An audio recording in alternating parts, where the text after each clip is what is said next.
et bienvenue. Dans cette vidéo, nous allons voir ensemble comment se prépare une impression en frittage de poudre avec l'imprimante Fuse One de chez Formlabs. Nous verrons ensemble comment paramétrer une impression dans le logiciel, préparer et lancer l'impression sur l'imprimante, puis réaliser le dépoudrage et le post-traitement.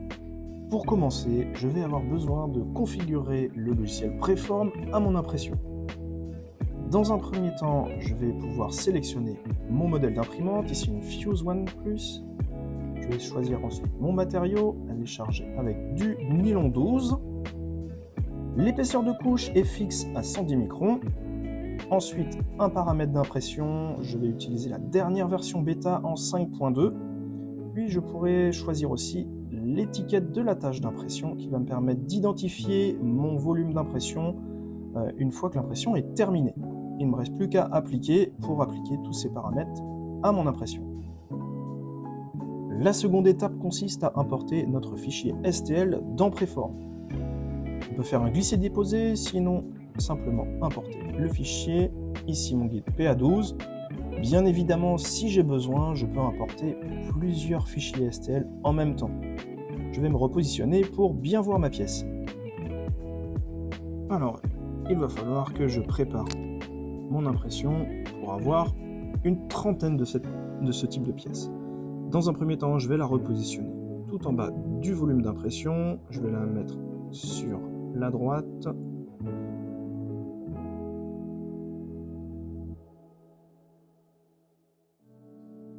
Je vais pouvoir refaire un agencement.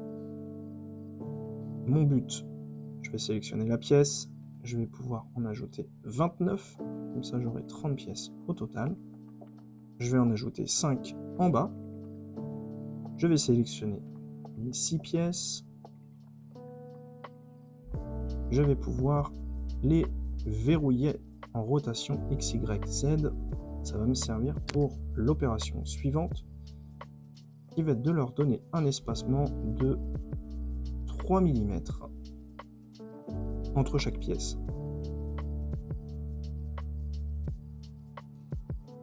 Mon but, ça va être de retourner ces 3 pièces. Alors pour ça, je vais les déverrouiller. Je vais ensuite pouvoir aller dans la fonction orienter pour changer l'axe Z et mettre ici une rotation à 180 degrés. Mon but, c'est d'avoir la face la plus grande à l'intérieur du print job. Je vais recentrer l'ensemble de mes pièces. Voilà. Alors, maintenant, on va pouvoir utiliser une super fonction qui va permettre de dupliquer ce qu'on a pu préparer ici sur le bas du volume d'impression jusqu'en haut pour avoir 30 pièces. Je vais sélectionner mes 6 pièces et je vais faire un agencement matriciel. Ça va me permettre d'ajouter en Z, ici j'ai 6 pièces, et regardez, 2, 3, et là, ça me permet de stacker, d'empiler mes pièces jusqu'à en obtenir 30. Comme ça, je ne me prends pas la tête à poser 30 pièces. Si j'en fais 6 bien alignés, eh bien, c'est du temps de gagner. Voilà à peu près notre volume d'impression. Alors je peux ici regarder sur la partie résumé pour avoir une petite idée de la durée totale de l'impression.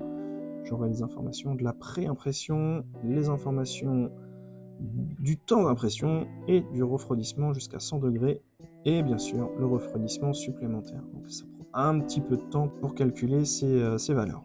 Voilà, 9h47 d'impression, refroidissement supplémentaire 13h16, donc on voit quand même qu'il y a besoin de beaucoup de temps de redescente en température du volume d'impression une fois que l'impression sera terminée. Quelque chose qui est très important, 26% d'agencement par masse, 26% c'est plutôt pas mal. Voilà à quoi ressemblera l'impression, il ne me reste plus qu'à téléverser le fichier vers l'imprimante, donc là ça l'envoie directement à l'imprimante, ça sera stocké dans la mémoire de l'imprimante, il ne restera plus qu'à me rendre devant la machine pour lancer l'impression. Avant de lancer l'impression, il y aura quelques petites étapes de vérification à faire pour s'assurer que la machine est pleinement opérationnelle. La première, ça va être de vérifier d'avoir suffisamment de poudre. Pour s'assurer d'avoir suffisamment de poudre, il est simplement nécessaire de se prémunir d'une cassette avec de la poudre très remplie. On verra dans une autre partie comment remplir cette cassette.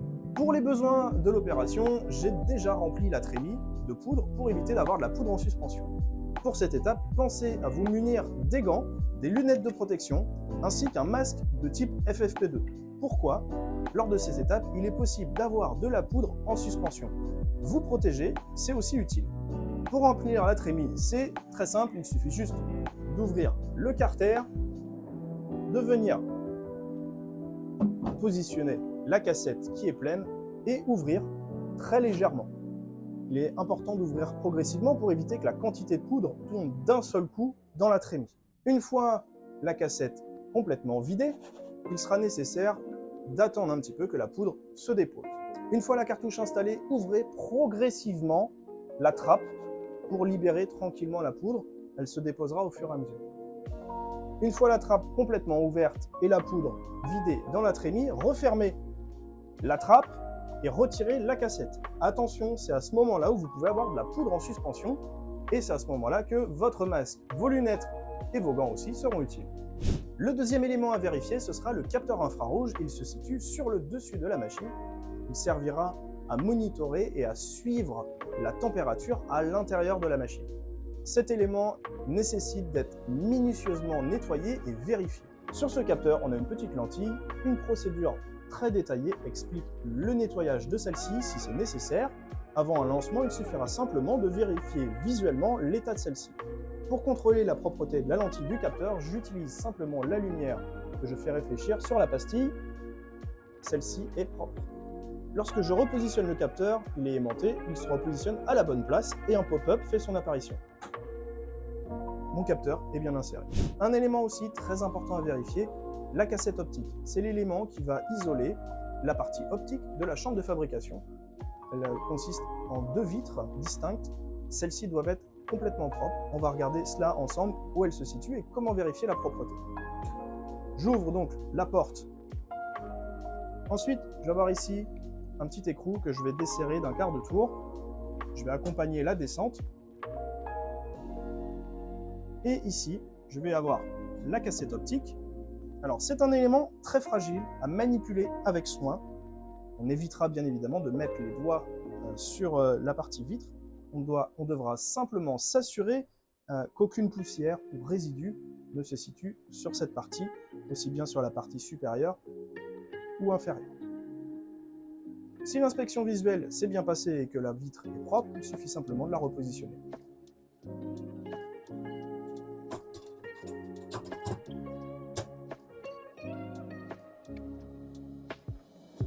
Très important aussi, avant de lancer une impression, de vérifier la propreté à l'intérieur de l'imprimante. Pour cela, rien de plus simple, il suffit juste d'ouvrir la porte et de contrôler. À l'aide d'un aspirateur, je retire les restes de poudre qui peuvent s'y trouver.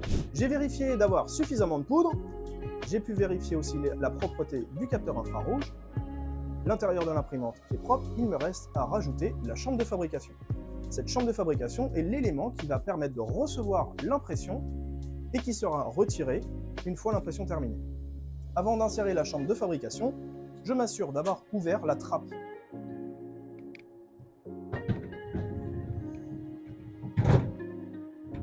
Je glisse ma chambre de fabrication bien au fond, je referme la trappe et je viens connecter la chambre à l'imprimante. Un pop-up est affiché sur l'écran de l'imprimante qui indique que la chambre de fabrication a bien été reconnue par la machine. Il ne me reste plus qu'à fermer la porte.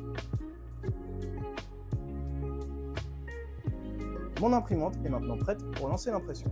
L'impression qui a été envoyée depuis le préform est arrivée à l'imprimante. Elle est stockée en dur sur la machine. Dans la file d'attente, je vois donc la prochaine impression, qui est donc celle que l'on a préparée ensemble tout à l'heure. Pour cela, rien de plus simple, je peux la sélectionner. J'ai quelques informations qui sont nécessaires, notamment la quantité de poudre nécessaire, le temps d'impression évidemment, le nom de la personne qui l'a lancé et quelques paramètres d'impression. Pour lancer l'impression, il suffit simplement d'appuyer sur Print. Ici, on a un petit pop-up qui va nous rappeler si on a bien nettoyé le capteur infrarouge ainsi que la cassette optique. C'est juste pour être sûr, une fois que j'appuie sur le bouton Confirme, je ne pourrai pas faire marche arrière. C'est parti, on lance. L'impression est maintenant lancée. Qu'est-ce qu'on peut faire maintenant? Eh bien, juste attendre et surveiller. Ne pas ouvrir la porte, c'est très important, et ne pas couper le courant aussi. On voit à l'écran, ici, les couches de poudre qui vont maintenant être déposées au fur et à mesure. Alors, la première couche est très épaisse pour faire un premier tapis. On voit passer le ricoteur qui va lisser la poudre à chaque couche. C'est une étape qui va nécessiter un petit peu de temps. L'impression ne va pas se lancer tout de suite. Ensuite, on aura une phase de montée en température de la chambre de fabrication pour avoir une température homogène. Je vous propose de nous retrouver dans quelques instants, une fois que l'imprimante aura commencé réellement la phase d'impression. Ça y est, l'impression est en cours. On peut surveiller l'impression via le retour vidéo affiché à l'écran. On va pouvoir voir le laser passer, venir fusionner la poudre. Une fois que le laser est passé, on verra le ricoteur venir déposer une autre couche de poudre ainsi qu'un flash lumineux qui permettra de venir réchauffer la poudre et le laser de repasser encore une fois sur la couche qui vient d'être déposée, et cela jusqu'à la fin de l'impression. Ce qui restera de votre côté à surveiller, bien évidemment, normalement vous avez mis suffisamment de poudre, toujours utile quand même d'avoir un petit coup d'œil sur la quantité de poudre restante à surveiller. Vous pourrez, si c'est nécessaire, en rajouter pour plus de tranquillité. Le procédé d'impression prendra un certain temps. Pour cette impression, moins d'une dizaine d'heures. Une fois que l'impression sera terminée, on ne va pas retirer tout de suite la chambre de fabrication pour dépoudrer. Il va falloir patienter pendant quelques temps, le temps que l'ensemble de l'impression redescende en température. On pourra attendre d'avoir une température ambiante pour retirer de manière sécurisée la chambre d'impression avant de passer au dépoudrage qu'on verra ensemble juste après. Ça y est, on est le lendemain, l'impression est terminée et la chambre de fabrication a pu redescendre à température ambiante. On pourra maintenant réaliser le retrait de la chambre de fabrication et le dépoudrage des pièces.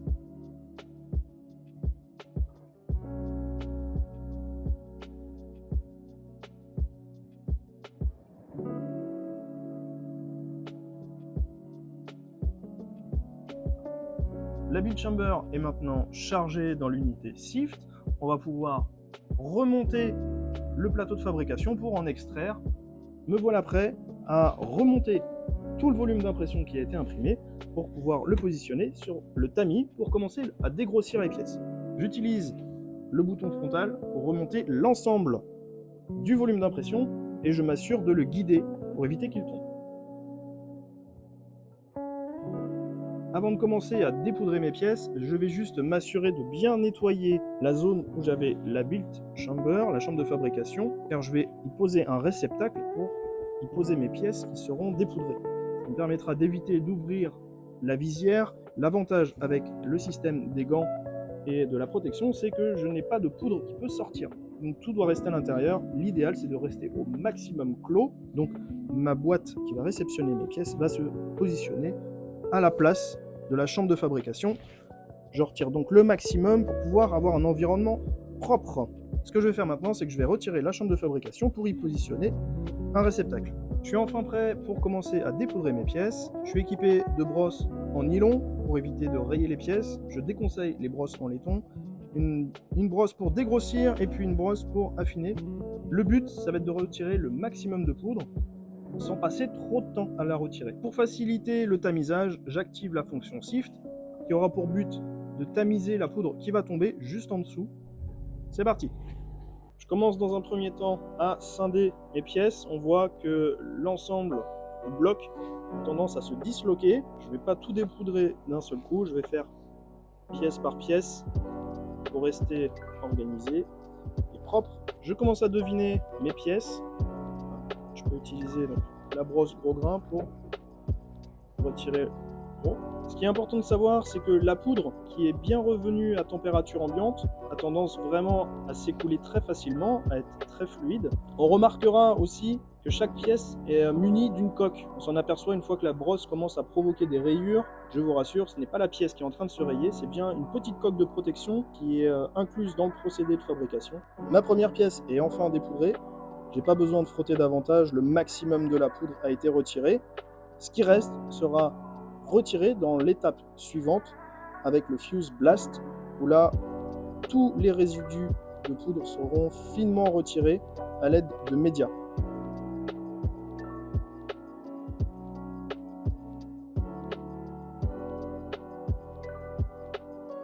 Voilà, le gros du dépoudrage est maintenant fait. Je l'ai en retiré principalement à la main. Ce que je vais faire maintenant, c'est que je vais nettoyer mon espace. Voilà, ça me permet de préparer et d'être plus à l'aise pour l'étape suivante, où je vais utiliser maintenant ma brosse pour retirer davantage dans les petits interstices. Pas besoin de trop frotter, d'être trop insistant. Comme j'ai précisé tout à l'heure, l'unité du Fuse Blast va permettre justement le retrait de la poudre restante. Ce qui est important de savoir, c'est que la poudre qui va tomber en dessous, au niveau du tamis, va pouvoir être recyclée et être réutilisée pour une prochaine impression. On utilisera un ratio pour cette poudre PA12, on utilise un ratio 70% de poudre recyclée, auquel on ajoute 30% de poudre neuve, qui va se situer dans une trémie juste à côté, et qui va nous permettre de préparer une nouvelle cassette pour être ensuite positionnée sur l'imprimante et alimenter en poudre prête à imprimer l'imprimante Fuse One. Au niveau du dépoudrage, certains préféreront insister davantage pour récupérer un maximum de poudre pour le recyclage. Il faudra passer un petit peu plus de temps pour le retrait, comme ces pièces-là. D'autres se contenteront juste de retirer l'excédent qui se retire très facilement. Ce qu'il faut savoir, c'est que cette poudre-là sera retirée à l'étape suivante, lors du Fuse Blast, elle sera non récupérable. Ce sera donc à considérer comme de la poudre perdue. Je me retrouve vite avec des pièces partout. Pour faciliter mon organisation, j'ai installé en dessous une cuve qui va permettre de recevoir mes pièces qui sont déjà prêtes. J'enlève la trappe et je vais pouvoir y positionner les pièces directement. Ça me permet d'éclaircir au fur et à mesure mon espace de travail. Petit tips pour éviter d'en mettre trop partout, naturellement ça en met déjà. Brossez vos pièces vers le bas pour diriger la poudre directement vers le tamis.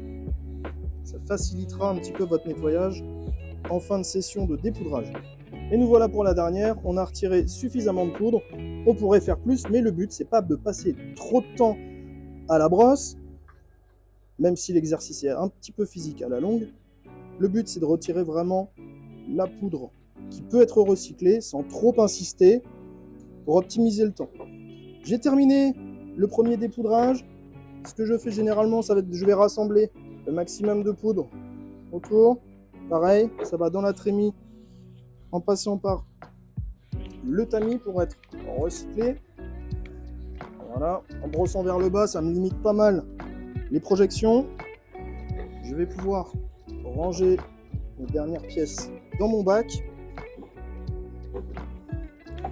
L'étape suivante, ça va être la finition de ces pièces, le retrait de la poudre restante, dans une unité qui fait office de sablage et qui va s'appeler le Fuse Blast, où on va utiliser des petits médias qui vont être projetés sur les pièces pour retirer l'excédent de poudre et avoir des pièces finies et utilisables.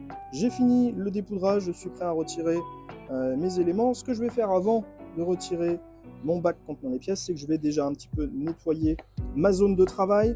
Si vous avez encore du dépoudrage à réaliser dans la journée, ça sera amplement suffisant. Si vous avez terminé, c'est important de bien tout nettoyer pour laisser un champ de travail propre. Sur chaque impression réalisée, comme on a pu le voir, dans Préform, on a la possibilité d'activer l'étiquette qui va simplement avoir le nom du projet d'impression ainsi que la personne qui a pu lancer l'impression. Je joins généralement l'étiquette avec mon batch de pièces. Pour nettoyer, j'utilise la petite brosse, j'essaie de récupérer la poudre qui a pu être dispersée à droite et à gauche pour la ramener au milieu. Ce que je peux faire maintenant, ça va être de passer un petit coup d'aspirateur tout autour pour pouvoir retirer l'excédent. Le Sift est équipé d'un aspirateur qui est directement branché sur l'unité. On peut le piloter à l'aide des boutons frontales. Ça va nous permettre de nettoyer tout notre environnement. L'étape de dépoudrage est maintenant terminée. Il ne reste plus qu'à passer à l'étape de finition. Cela va consister à retirer les restes de poudre qui restent sur nos pièces et d'avoir une finition au top. Voilà, on est à la dernière étape, l'étape de finition. Pour cela, on va utiliser le Fuse Blast qui va avoir pour objectif de finir le nettoyage des pièces pour avoir un rendu de plus bel effet et rendre vos pièces utilisables. Alors, cette unité, comment elle fonctionne? Un média va être projeté directement sur les pièces. Comme type de média, on va pouvoir avoir de la bille de verre ou alors du média plastique pour avoir un rendu plus fini, plus poliché. Le média va être projeté sur les pièces, le tambour va tourner et on aura donc un nettoyage qui sera complètement automatisé avec un programme à paramétrer. La poudre va ensuite tomber dans une trémie avec les médias qui ont été projetés et cet ensemble de médias et de poudre va être filtré. Le système va permettre de trier les déchets, de mettre d'un côté la poudre avec les médias qui sont brisés en dessous d'un certain diamètre, puis de récupérer les médias qui sont pleinement réutilisables. Pour cela, on va avoir un système avec un tamis qui va permettre de positionner les déchets sur la droite et de récupérer les médias fonctionnels sur la gauche. On pourra constater les hauteurs de niveau des différentes trémies. Ça, c'était pour le mode automatique. Si besoin, on peut utiliser le mode manuel, c'est-à-dire que, comme une cabine de sablage, on va avoir des gants à disposition, on pourra réorienter la buse pour avoir une projection basse et nettoyer les pièces à la main. Ça va être utile pour certaines géométries un peu complexes à nettoyer dans le tambour ou des pièces plus fragiles. Ça permettra aussi de finir les pièces, parfois dans le tambour, avec la quantité de pièces. Certaines zones ne sont pas bien finies. Ça permet de vraiment s'assurer avec un dernier contrôle que les pièces sont parfaites. Pour réaliser cette étape de finition, l'unité Blast nous propose plusieurs cycles de nettoyage, à savoir un nettoyage plus léger, normal ou alors plus prononcé, utile pour des pièces qui nécessitent davantage de projection. Dans notre cas, nos pièces sont suffisamment dépoudrées, avec une géométrie suffisamment simple, une finition en mode standard sera amplement suffisante. Pour cela, je sélectionne directement depuis le menu, il ne me reste plus qu'à cliquer sur Start pour lancer le cycle. L'étape de finition avec le Blast est maintenant terminée. Ce que je vous propose, c'est de regarder ensemble la comparaison entre une pièce qui sort tout juste du Sift et une pièce qui sort du Blast post-traité. J'ai donc ici une pièce qui a été post-traitée et une pièce ici qui sort tout juste du Sift. On remarque que l'aspect est complètement différent. Une a encore un aspect un peu poudreux, tandis que l'autre complètement dépourvue de poudre. La méthode de nettoyage automatisé est intéressante. Cependant, sur certaines petites caractéristiques, il peut être nécessaire de venir reprendre à la main la finition de ces pièces. Pour cela, rien de plus simple, il suffit juste de réajuster la buse ici pour la diriger vers le bas et ensuite insister sur les zones qui le nécessitent pour retirer d'éventuels résidus restants. Généralement, ça va être les perçages ou des petites aspérités, des petites caractéristiques. Pour réaliser cette opération, je préfère sortir les pièces du tambour, la longueur des gants ne permettant que difficilement l'accès au tambour. Alors pour voir aussi ensemble une comparaison efficace, j'ai laissé quelques pièces qui n'ont été pas correctement dépoudrées pour regarder ensemble l'impact des médias billes de plastique sur les pièces imprimées. Pour réaliser le nettoyage en manuel, je vais utiliser mon pédalier. La pédale de droite va me permettre d'envoyer les médias sur la pièce, tandis que la pédale de gauche va pouvoir envoyer de l'air afin de nettoyer la pièce et d'avoir une finition parfaite. En mode manuel, il est important de mettre le bracelet décharge électrostatique pour éviter les coups de bourre lorsqu'on est à proximité du châssis de la machine. Une fois le bracelet bien installé, les gants bien enfilés, les pieds sur les pédales, on est parti pour le nettoyage en mode manuel. On a pu voir tout à l'heure l'effet des billes de plastique sur les pièces pour retirer la poudre. Il existe aussi une étape d'air pulsé qui va permettre de retirer la poudre qui reste sur les pièces par contact électrostatique. On va pouvoir envoyer par ce système un air déionisé. Faisons le test pour un impact visuel plus important directement sur cette boîte. On voit que la poudre est restée colmatée par contact électrostatique avec la partie plastique.